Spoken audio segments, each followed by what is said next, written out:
Hello friends, आज हम मुद्रास्फीति के बारे में पढ़ेंगे, है ना। तो मुद्रास्फीति क्या होती है? मुद्रास्फीति वो स्थिति है जिसमें वस्तुओं और सेवाओं की कीमतों में सामान्य रूप से वृद्धि होती है और इसके परिणाम स्वरूप मुद्रा की क्रय शक्ति कम हो जाती है ना। जो परचेसिंग पावर होती है वो कम हो जाती है। अगर आसान शब्दों में कहें, जब एक ही पैसे में पहले के मुकाबले सामान मिलने लगे, है ना, कम सामान मिलने लगे, है ना, एक ही पैसे मतलब सेम अमाउंट में कम चीजें मिलने लगे, तो इसे हम मुद्रास्फीति कहते हैं। मतलब 100 रुपए में मान लो कि 100 रुपए में मान लो पहले 10 चीजें अपन खरीद सकते थे, 10 प्रोडक्ट खरीद सकते थे। परंतु अब उन्हीं 100 रुपए में हम 8 चीजें खरीद रहे हैं, 8 प्रोडक्ट खरीद रहे हैं सेम टू सेम। तो इसे हम कहते हैं मुद्रास्फीति, है ना, मुद्रास्फीति। कहने का तात्पर्य कि इसमें क्या हो गया, वस्तु और सेवाओं की कीमतों में सामान्य रूप से वृद्धि हो गई, इसलिए हम क्या कर रहे हैं, कम खरीद पा रहे हैं, 2 वस्तुएं कम खरीद पा रहे हैं 100 रुपए में, इसलिए मुद्रास्फीति कहते हैं। मुद्रास्फीति को हम देखते हैं, अगर रूप देखें इसके तो दो तरह से होती है। एक तो मांग जनित होती है, मांग जनित मुद्रास्फीति, और दूसरी होती है लागत जनित मुद्रास्फीति ना, दूसरी होती है लागत जनित मुद्रा। तो पहले हम देखेंगे मांग जनित मुद्रास्फीति। कहने का तात्पर्य, जब मांग डिमांड बढ़ने लगती है ना, अब जब वस्तु की ज्यादा डिमांड बढ़ेगी तो प्राइस लेवल बढ़ जाएंगे, है ना। तो ये मांग जनित मुद्रास्फीति कहलाती है। जब किसी अर्थव्यवस्था में वस्तु और सेवाओं की मांग क्या आपूर्ति से अधिक होती है, तो कीमतों में वृद्धि होती है ना। इसे मांग जनित या मांग खींच मुद्रास्फीति कहते हैं।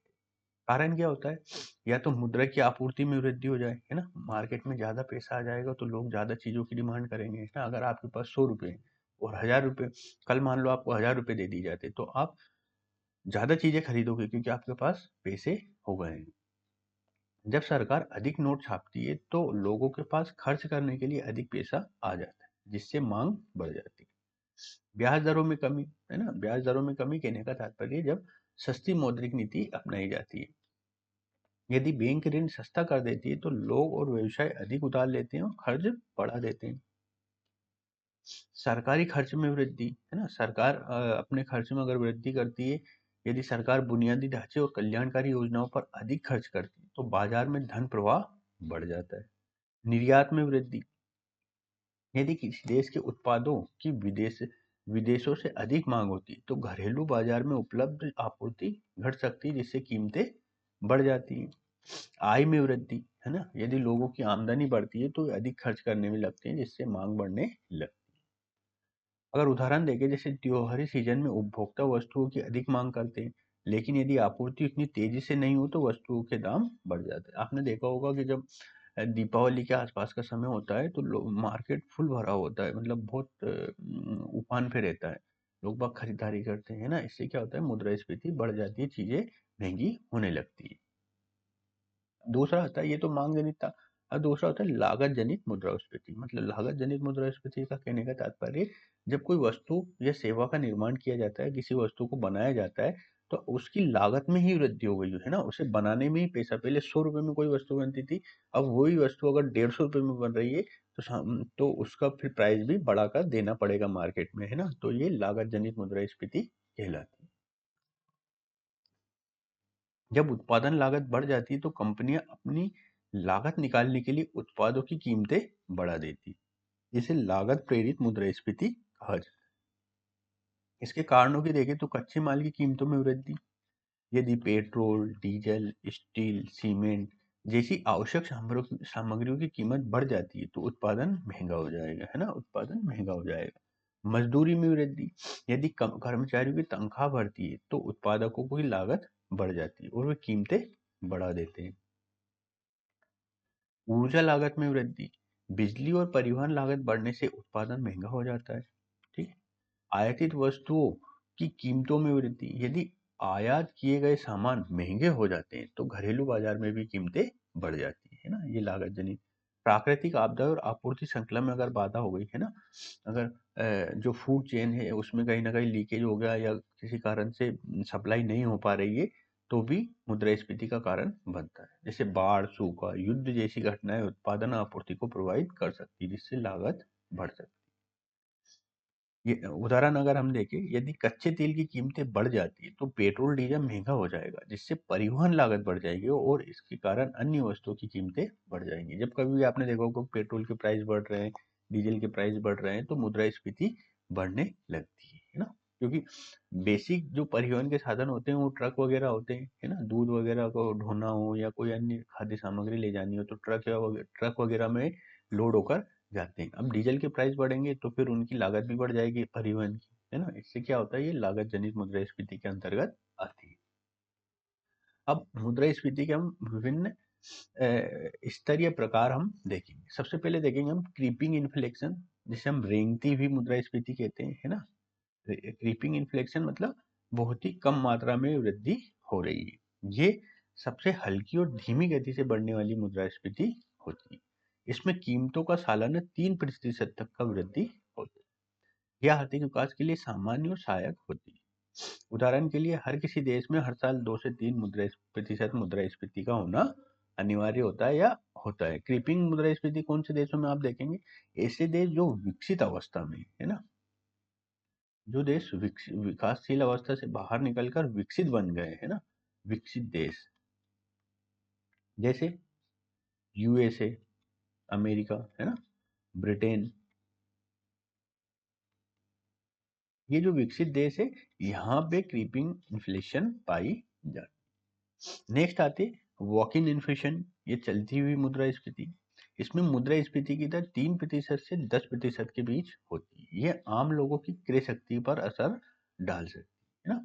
इसका प्रभाव देखिए, यदि इसे नियंत्रित न किया जाए तो ये अर्थव्यवस्था को अस्थिर कर सकती है। जैसे वस्तु और सेवाओं की कीमतें सालाना 6 से 7% बढ़ने लगे, है ना। ये क्या कहलाएगी, चलती हुई मुद्रा स्फीति। चलती हुई मुद्रास्फीति कौन से देशों में पाई जाती है, ये विकासशील देशों में पाई जाती है ना।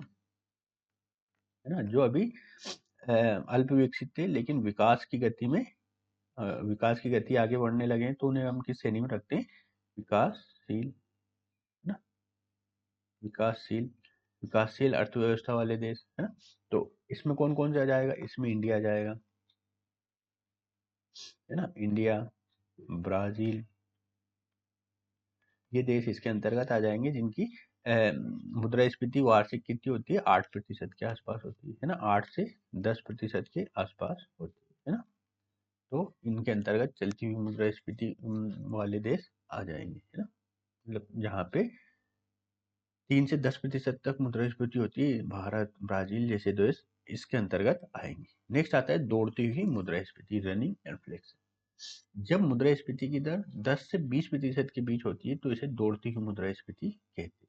इससे आम जनता की जीवन शैली प्रभावित होती है और बचत घटने लगती है ना। उदाहरण, किसी देश की वार्षिक मुद्रास्फीति का दर 15% तक पहुंच जाना। देखो, दौड़ती हुई मुद्रास्फीति एक खतरनाक संकेत है, खतरे की घंटी है। कैसे, क्योंकि जब ज्यादा मुद्रास्फीति बढ़ने लगती है तो जनता की जीवन शैली प्रभावित होती है और बचत लोगों की घटने लगती है ना। तो ये एक खतरे की घंटी मानी जाती है। नेक्स्ट आता है कूदती हुई मुद्रास्फीति, है ना, जंपिंग। जब मुद्रास्फीति की दर 20 से 100% तक बढ़ जाती है तो उसे कूदती हुई या जंपिंग इन्फ्लेशन कहते हैं, है ना। ये अर्थव्यवस्था में भारी अस्थिरता आ सकती है और व्यापारिक और निवेशकों को नुकसान हो सकता है। उदाहरण के लिए, जब किसी देश में महीने भर में ही वस्तु की कीमतें दोगुनी हो जाए, है ना, तो ये तो उससे भी ज्यादा खतरनाक है। इससे दौड़ती हुई मुद्रास्फीति से अब आती है एक और अति उच्च इन्फ्लेशन, हाइपर इन्फ्लेशन देखते हैं ना। ये तो एक तरह से बिल्कुल नेगेटिव ही है। इसमें मुद्रास्फीति की दर 100% से अधिक हो जाती है, इसे हाइपर इन्फ्लेशन कहते हैं। इसका क्या प्रभाव होता है, मुद्रा का मूल्य तेजी से गिर जाता है और वस्तुओं की कीमतें दिन ब दिन बढ़ने लगती है और अर्थव्यवस्था पूरी तरह से बर्बाद हो सकती है। जैसे आप इसको देखिए, 1923 में जर्मनी में हुआ था ऐसा। महंगाई इतनी बढ़ गई थी, लोग ब्रेड खरीदने के लिए नोटों से भरी टोकरियां लेकर जाते थे। मतलब आपको मान लो कि एक ब्रेड लेना है ना, ब्रेड लेना है तो अपनी कार की डिक्की जो होती है ना, कार की डिक्की जो होती है उसमें पूरे पैसे भरिए, मतलब गड्डियां रखिए नोटों की, है ना। फिर जाके आपको एक ब्रेड मिलेगा, है ना। तो ये क्या कहलाती है, हाइपर इन्फ्लेशन। मतलब इतनी महंगाई बढ़ गई, एक ब्रेड के मूल्य इतने हो गए। जिम्बाब्वे में भी आई थी 2008 में। मुद्रास्फीति इतनी अधिक हो गई थी, 1 खरब जिम्बाब्वे डॉलर भी एक ब्रेड खरीदने के लिए पर्याप्त नहीं थे। 1 खरब जिम्बाब्वे डॉलर एक ब्रेड के खरीदने के बराबर हो गए थे, मतलब इतने भी नहीं थे, वो भी कम पड़ रहे थे। अब आता है मुद्रास्फीति से संबंधित कुछ शब्दावलियां हैं, उन्हें हम देखेंगे। जैसे सबसे पहले आता है स्टैगफ्लेशन। क्या आता है? स्टैगफ्लेशन। स्टैगफ्लेशन एक आर्थिक स्थिति है जिसमें एक ही समय पर निम्नलिखित 3 स्थितियां पाई जाती है। कौन कौन सी? आर्थिक ठहराव आ जाएगा, मुद्रास्फीति बढ़ जाएगी और बेरोजगारी भी मार्केट में बढ़ जाएगी। जब ये तीनों कंडीशन होती है तो उसे हम स्टैगफ्लेशन की संज्ञा देते हैं। मतलब अर्थव्यवस्था की धीमी वृद्धि, जीडीपी ग्रोथ कम या नकारात्मक हो जाती है, उच्च मुद्रास्फीति रहती, वस्तु और सेवाओं की कीमतों में तेजी से बढ़ती और बेरोजगारी में वृद्धि होती है, लोगों को नौकरियों मिलने में कठिनाई होती है। जब ये तीनों हो जाए तो इसे हम क्या बोलते हैं? स्टैगफ्लेशन बोलते हैं। बोटल नेक इन्फ्लेशन, जिसे हम संरचनात्मक मुद्रास्फीति कहते हैं ना। संरचनात्मक मुद्रास्फीति मतलब आर्थिक गतिविधियों का रुक जाना। संरचनात्मक गतिविधि मुद्रास्फीति वह स्थिति है जब किसी देश की आर्थिक संरचना में गहरे या दीर्घकालिक दोष, जैसे उत्पादन प्रक्रिया का बाधित होना, आपूर्ति चेन का बाधित होना, वितरण और श्रम बाजार में समस्याएं के कारण वस्तु और सेवाओं की कीमतें लगातार बढ़ने, है ना। तो इसे हम क्या बोलते हैं? संरचनात्मक मुद्रास्फीति। ये किसका परिणाम है? आपूर्ति अगर रुक गई हो, आर्थिक अव्यवस्था फैल गई हो और दीर्घकालिक समस्याएं व्याप्त हो, तो इसे हम संरचनात्मक या बोटलनेक इन्फ्लेशन बोलते हैं। नेक्स्ट आता है डिफ्लेशन। देखो, इन्फ्लेशन क्या होता है? जब वस्तु और सेवाओं की कीमतें सामान्य रूप से बढ़ती हैं तो उसे हम इन्फ्लेशन बोलते हैं। अब इसका जस्ट अपोजिट कर दिया जाए कि जब वस्तु और सेवाओं की जो कीमतें हैं वो सामान्य रूप से मतलब कम होने लगे, है ना।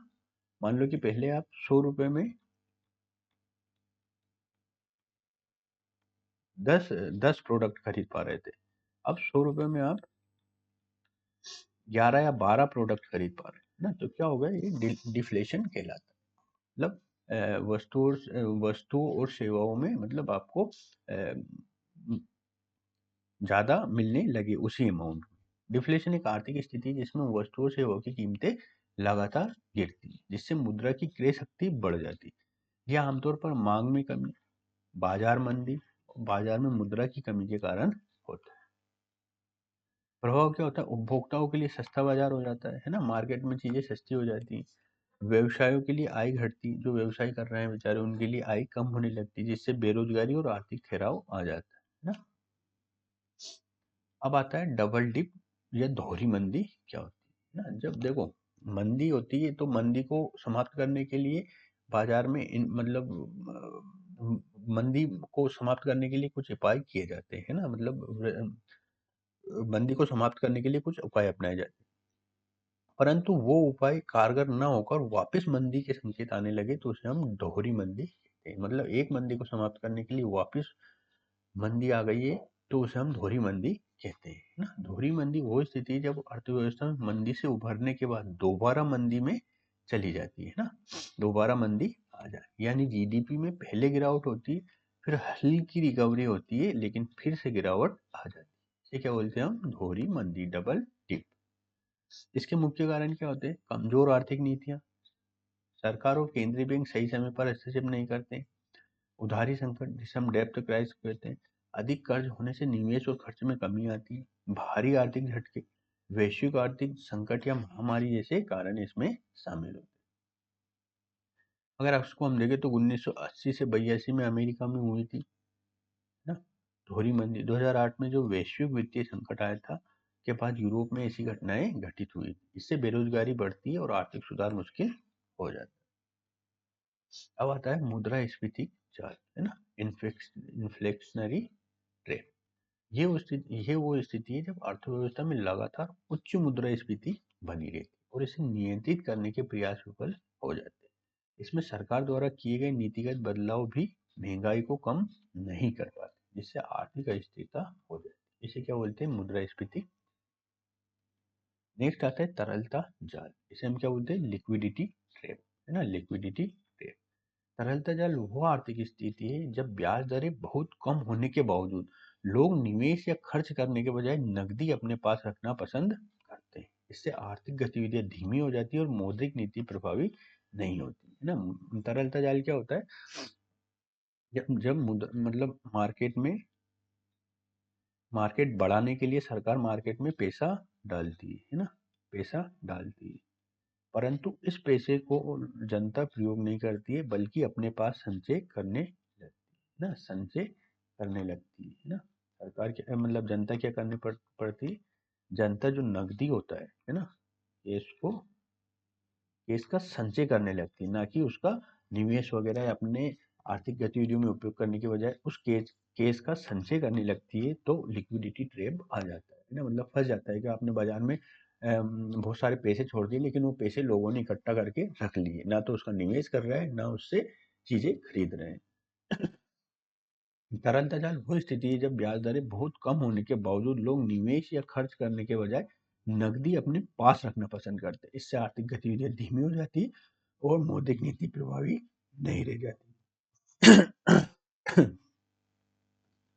अब आता है मुद्रास्फीति के प्रभाव, है ना। मुद्रास्फीति के प्रभाव भी एक महत्वपूर्ण है। पहले हम देखेंगे मुद्रास्फीति के सकारात्मक प्रभाव। पहला है नियंत्रित मुद्रास्फीति आर्थिक विकास को बढ़ावा देती है। हल्की और नियंत्रित मुद्रास्फीति, है ना, 2 से 4% से उपभोक्ता खर्च बढ़ता है, जिससे उत्पादन और रोजगार के अवसर मिलते हैं। देखो मैंने आपको पढ़ाया था MPC मॉनेटरी पॉलिसी कमेटी, है ना। मॉनेटरी पॉलिसी कमेटी का प्राइमरी उद्देश्य क्या था कि जो मुद्रास्फीति के लक्ष्यों को 4 ± 2% तक रखना, मतलब मुद्रास्फीति 2% से कम नहीं होनी चाहिए और 6% से अधिक नहीं होनी चाहिए। तो ये क्या है, नियंत्रित और मतलब हल्की और नियंत्रित मुद्रास्फीति है। इतनी मुद्रास्फीति तो मार्केट में होनी चाहिए जब आर्थिक विकास को हम बढ़ावा दे पाएंगे, है ना। तो नियंत्रित और मुद्रास्फीति आर्थिक विकास को बढ़ावा देती है, कर्जदारों को लाभ होता है ना। जिन लोगों ने ऋण लिया है वे मुद्रास्फीति के कारण कम क्रय शक्ति वाली मुद्रा में ऋण चुकाते हैं, है ना। कर्जदार जो होते हैं उनको लाभ होता है, मुनाफा बढ़ता है, कंपनियों को उच्च कीमतों के कारण अधिक राजस्व मिलता है, जिससे उनका विस्तार होता है। नवाचार और निवेश को प्रोत्साहन मिलता है, लोग पैसा बचाने के बजाय निवेश और व्यवसाय में लगाते हैं, जिससे नए अवसर उत्पन्न होंगे, है ना, नए अवसर उत्पन्न होते हैं। मान लो आज जो 100 रुपए की कीमत है, वो 10 साल बाद जो 100 रुपए की कीमत है उसमें अगर अंतर नहीं आएगा, मान लो कि और उसमें ऐसा कुछ हो गया, तो लोग बाग पैसे अपने पास रखेंगे ना, निवेश क्यों करेंगे। परंतु मुद्रास्फीति के सीमित स्तर में बढ़ती रहेगी। तो आप जानते हैं कि आज से 10 साल पहले 100 रुपए की कीमत क्या थी और आज 100 रुपए की कीमत क्या है, आज 10 साल बाद 100 रुपए की कीमत क्या हो सकती है। तो इन सब चीज़ों का आपको नॉलेज होना चाहिए कि मुद्रास्फीति किस तरह से बढ़ेगी, कितनी होनी चाहिए, कंट्रोल्ड मुद्रास्फीति से हम अपना जो व्यवसाय का विस्तार कैसे करें। अब मुद्रास्फीति के नकारात्मक प्रभाव को अगर देखें तो क्रय शक्ति में, अगर मुद्रास्फीति ज़्यादा तेज गति से बढ़ रही है तो अगर हम देखें तो क्रय शक्ति में कमी आ जाती है। महंगाई बढ़ने से लोगों की आय का मूल्य घट जाता है, जिससे वे कम खरीदारी कर पाते हैं। गरीब और मध्यम वर्ग पर बोझ होता है, उनकी आमदनी स्थिर रहती है लेकिन आवश्यक वस्तु महंगी हो जाती है। ब्याज दरों में वृद्धि होती है। केंद्रीय बैंक मुद्रास्फीति को नियंत्रित करने के लिए ब्याज दरें बढ़ाती है, जिससे ऋण महंगे हो जाते हैं। बचत पर नकारात्मक प्रभाव होता है। पैसे का मूल्य घटने से लोगों की बचत का वास्तविक मूल्य कम हो जाता है। आर्थिक अस्थिरता, यदि मुद्रास्फीति अनियंत्रित हो जाए, जैसे हाइपर इन्फ्लेशन, तो अर्थव्यवस्था में अनिश्चितता बढ़ जाती है और व्यापार प्रभावित होने लगता है।